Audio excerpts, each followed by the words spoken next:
Geng, Assalamualaikum geng. Selamat tengah hari. Ini 14 bulan 5. Agak lama lah aku tak upload video TikTok yang terbaru. Juga sibuk sikit 2 minggu ni geng. Okay, untuk video kali ni aku nak review beberapa item lah yang aku dapat minggu lepas yang aku tak sempat nak review lah. Okay geng, jom kita tengok sama-sama apa hasil kita minggu lepas lah. Okay geng, untuk item yang pertama yang kita dapat minggu lepas adalah sepasang baju t-shirt. Agak menarik juga. Ini baju band lah, baju band. Tengok sini Scorpion. Lalu baju band warna hitam ni kita dapat warna oranye. Scorpion, belakang ada spell lah, Scorpion. Tengok kat sini dia ada tulis untuk album Unbreakable lah, Unbreakable album. Okay, kalau kita tengok kat sini, ini dia punya print lah, dia punya print double atas bawah.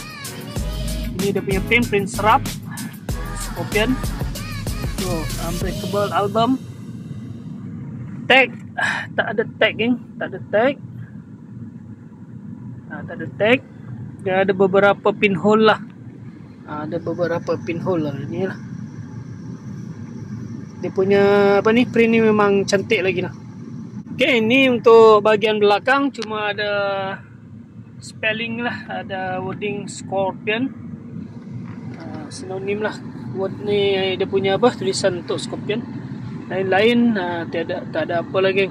Condition baju aku boleh bagi dalam 8.5/10 lah.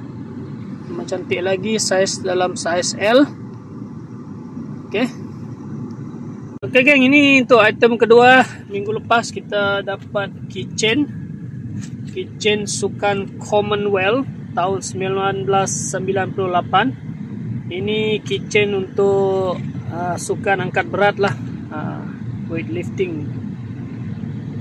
Ini merchandise ori user license lah, 98 punya Commonwealth Game. Ini untuk sukan angkat berat. Yang lagi satu kita dapat untuk sukan menembak, shooting. Masih dalam paket baru lagi geng. Okay, yang terakhir kita ada dapat satu gambar lama lah geng. Satu gambar lama. Aku pun tak boleh buat research lagi pasal gambar ni. Ni kalau ikut tulis di sini dah tahun 1954. Di mana kawasan pun aku tak pasti lah. Cuma dia ada tulis ni, My Sister Teresa Baptism Day 1954. Mungkin di gereja lagi, di sebuah gereja, tak pasti gereja mana. Tahun 1994 lah.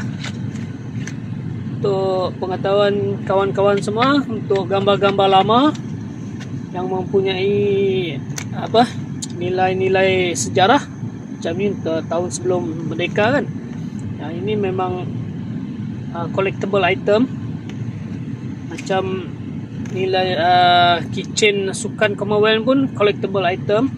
Kita boleh, kalau jumpa kita boleh ambil lah, sama ada korang nak jual balik ataupun nak simpan sebagai koleksi. Okay geng, itu sajalah untuk video kali ni. Aku review ada 4 barang saja, masuk baju ni lah. Ada lagi barang yang aku dapat lah, nantilah aku up di video yang seterusnya. Okay, semoga kita dapat hasil yang lebih padu lagi pada masa akan datang. Semoga kita jumpa di video yang seterusnya geng. Assalamualaikum, mantap.